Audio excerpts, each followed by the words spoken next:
This Saturday from the home of the Utah Jazz in Salt Lake City, WWE will present the first ever Peacock exclusive WWE Saturday Night's main event, and we have four actually very important storyline matches on this card. It may not seem like a lot, but yes, even though it's only four matches, this card is stacked as we have all four matches being championship matches.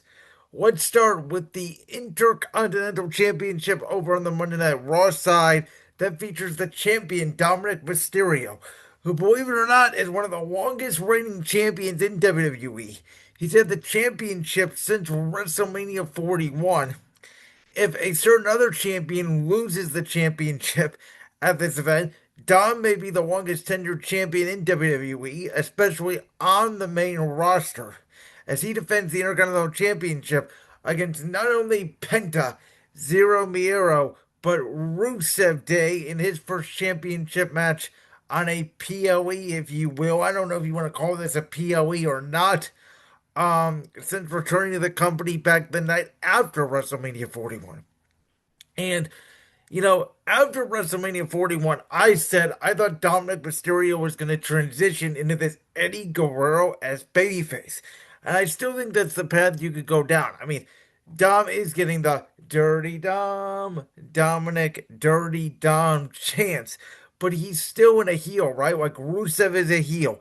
Penta is obviously a face, and then you sort of feel like Dom is in the middle, where it doesn't matter whether Dom's facing a heel or a face. Dom is acting like the heel, where he's lying, cheating, and stealing, and using the ring bell hammer, putting it in his boot to trying to get an advantage. He's already defeated Penta once this year. That was at Backlash. And then, of course, he defeats Rusev a couple weeks ago. Both those wins were by interference, by hook or by crook. But there is some Judgment Day turmoil. We know that next Monday night, JD McDonough, Finn Balor, they'll get their rematch for the World Tag Team Championships against AJ Styles and Dragon Lee. Does that come into play in this match here? I do not believe it will. I think that the Judgment Day has sort of been in this weird space. Really, ever since they kicked Damian Priest and Rhea Ripley, the Terror Twins, out of the group at SummerSlam 2024. But especially when it comes to post WrestleMania 41 and then the Liv Morgan injury back in July, because I really thought this was going to lead to Dom turning on Liv, getting into a romantic relationship with Roxanne Perez. And then, when Liv Morgan comes back, Dom basically screws over Liv, and Dom is still a heel. And Liv and Raquel sort of transition into this babyface role. And, I thought the Judgment Day were going to break up post WrestleMania 41 when Dom pins Finn Balor to win the Intercontinental Championship in that fatal four way that also involved Braun Breaker, who was the champion, and Penta. It just hasn't happened. And again, maybe the Liv Morgan injury affected things. I would think it does. I'm very curious to see when she comes back, whether it is at the Royal Rumble. If Roxanne and Raquel, maybe, who were women's tag team champions, what happens if Liv comes back and they are tag team champions again? Or what if Liv comes back and Dom no longer has the Intercontinental Championship, and Finn Balor and JD McDonough, they no longer have the World Tag Team Championships? Dom, I already said this, is turning into the modern day Eddie Guerrero. He has the look, he wrestles like him, he has the moves. I mean, he's perfect for the role. And no matter how over Penta has been since coming over, and I think Rusev with the feud with Sheamus, and he's been a dastardly heel obviously since returning to WWE. But these three guys mix well. I think it will be a very good match. I don't see Penta taking the fall. I'll see Rusev taking the fall once again. Dominic will use a sledgehammer from the ring, outside, or maybe he'll use the ring bell itself. He'll sneak in something to screw over. Penta will not take the fall. They will protect him. But Dom will walk away still the Intercontinental Champion. Because I do think a John Cena Dominic Mysterio match for the Intercontinental Championship, whether it's in Boston on November 10th or MSG on November 17th, I think that is right around the corner. Storyline perspective now, you do have Tiffany Stratton defending the women's championship for the third time against Jade Cargill. We know the story at SummerSlam. Jade had Tiffany Stratton beat for the women's championship, except Tiffany Stratton's foot was on the rope. From there, Tiffany Stratton would move out of the way of a Jade Cargill splash. Prettiest moonsault ever. 1, 2, 3. Tiffany Stratton retained the women's championship. They had a rematch a month later on SmackDown. There was interference from Nia Jax, and it does feel like they're sort of circling the wagons with Tiffany Stratton, Nia Jax, Jade Cargill. I would have loved to see Tiffany Stratton and Bianca Belair mix it up for the WWE Women's Championship. But really, ever since Tiffany moved on and defeated Charlotte Flair and went over clean against Charlotte at WrestleMania 41, those two never interacted again. And it was outside of a match between Tiffany and Trish Stratus at Evolution 2.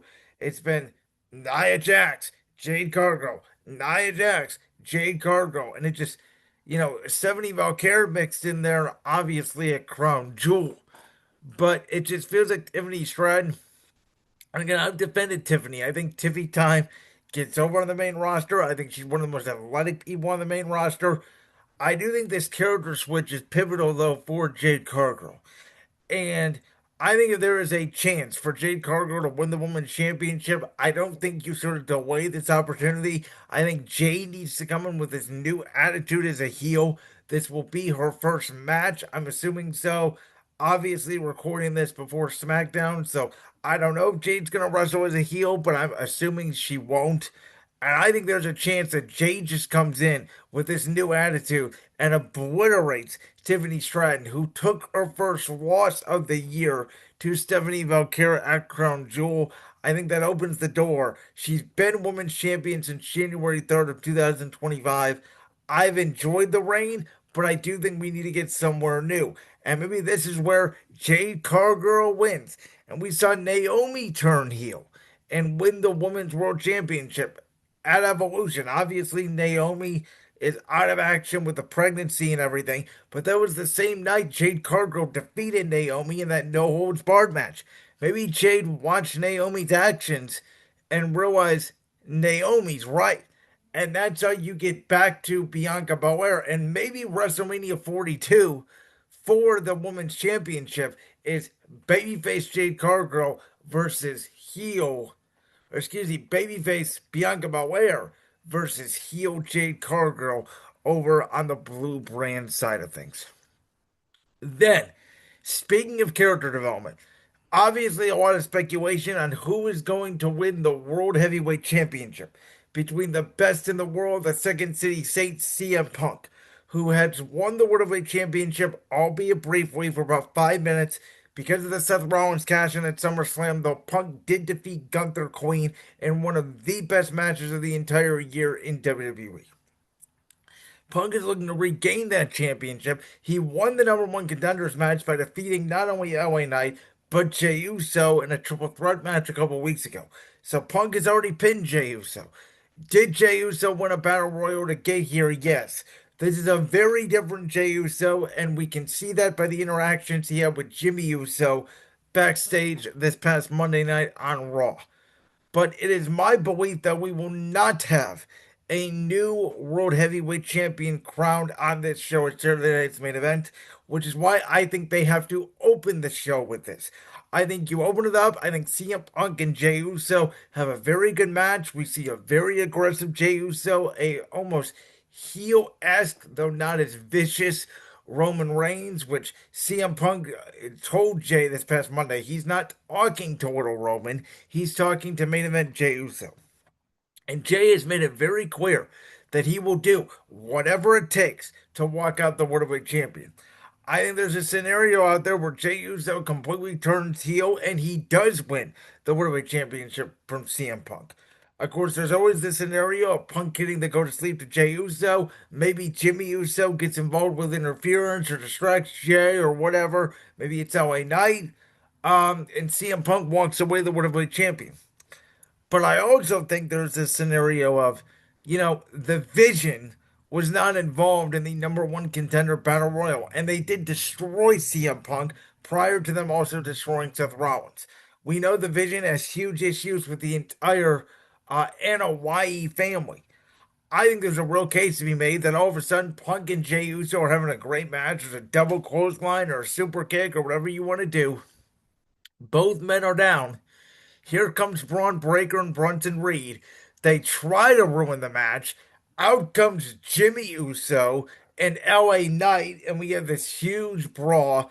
And all of a sudden, some way, somehow, Jimmy Uso actually makes contact with Jey Uso, causing the disqualification. The match is completely thrown out. It is made clear that the only way to win the world championship is by pinfall or submission, similar to how The Undertaker and Edge. Remember, The Undertaker won by countout at Judgment Day 2008 when the World Heavyweight Championship was vacant, and Vicky Guerrero said, "Oh no, you can only win by pinfall or submission." And then they end up doing the TLC match at One Night Stand, where Edge won the World Heavyweight Championship there against The Undertaker. But I think there's a real scenario here where, as great as I love the MFTs and the Wyatt Six, I do not think that's a War Games match. I think you look at War Games right now, and you could see, the team of CM Punk, Roman Reigns, Jey Uso, Jimmy Uso, and probably LA Knight trying to get along on the same page versus Braun Breaker versus Brunson Reed versus Brock Lesnar versus maybe a guy like Logan Paul, who we have not seen since the Clash in Paris against John Cena. And maybe, I'm off on a guy, right? Maybe LA Knight's not involved. Or maybe Jimmy Uso isn't involved. Maybe it's Roman, Punk, Jay, LA Knight, and John Cena. And Jimmy Uso gets angry because he's not on the War Games team. He feels forgotten about again. Is that a scenario we see? I think absolutely. So that's where WWE is sort of unweaving these tangle weeds, right? I thought initially you could do Roman, Punk, Cody, Jay, and Cena versus the Vision, Brock Lesnar, and Drew McIntyre, and that would have been the Vision with Seth Rollins. Maybe they do unveil Austin Theory, who was, of course, a protege of Seth Rollins a long time ago, in the Messiah. Maybe he joins Braun Breaker and Brunson Reed, and you have Lesnar and McIntyre. Austin Theory becomes the fifth man, and that's what you lead to in the War Games match. I mean, there's so many scenarios here. I think the World Heavyweight Championship could be vacant still. I've seen a scenario where they say, the one person that pins whoever in War Games wins the World Heavyweight Championship. I don't know how that would work. I've also seen a scenario where it's like, okay, we're gonna have a tournament for the World Heavyweight Championship, even though obviously the CM Punk Jey Uso match gets thrown out.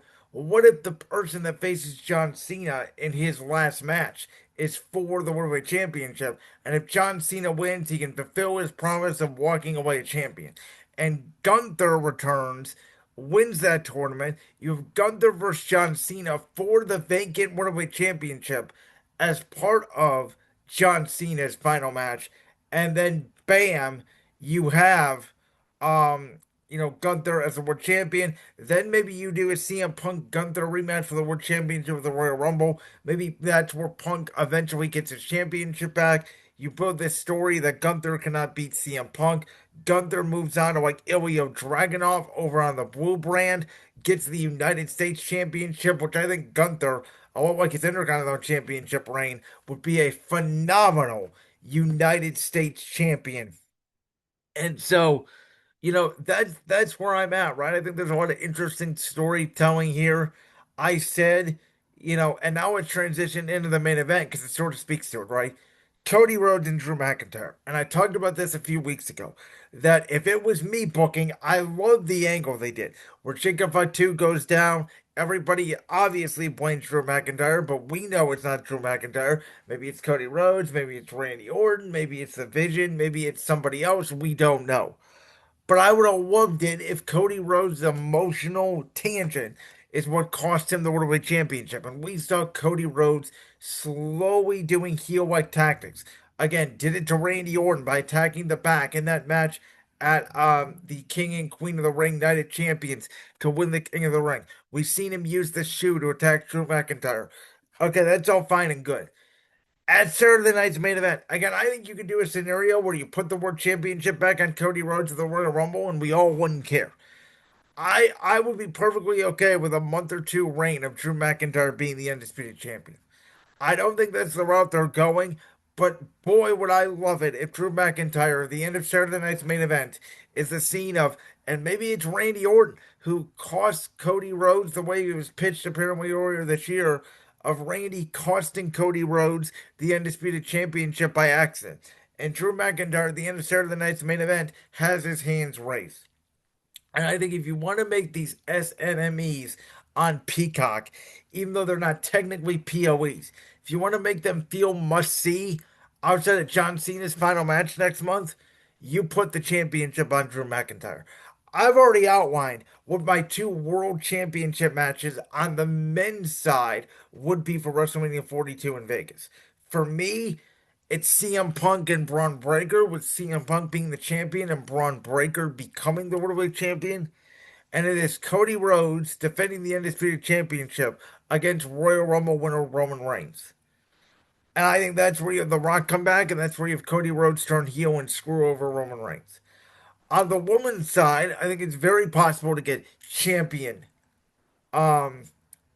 Jade Cargill versus challenger Bianca Belair. Then I think on the women's side, you could do Stephanie Valkyrie, Rhea Ripley. You could do Rhea Ripley and Io Sky. You could do a multi-woman match with a lot of wrestlers on the Raw side for the Women's World Championship. I think there's a lot of scenarios there.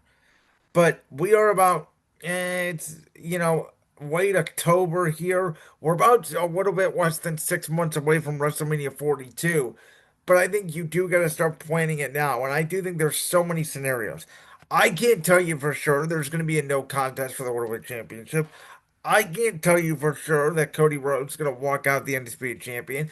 I can't tell you for sure what the War Games team is going to be on not only the women's side, which I think will lean more to the SmackDown with maybe a Raw superstar mixed in. I think the opposite will be true for the men's. It will be mostly Raw. Again, maybe a SmackDown superstar gets mixed in there. But people have complained about WWE predictability for a long time, and as I said a couple weeks ago, this is far from predictable.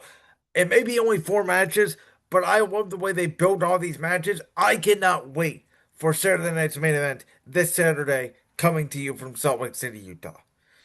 But a quick recap.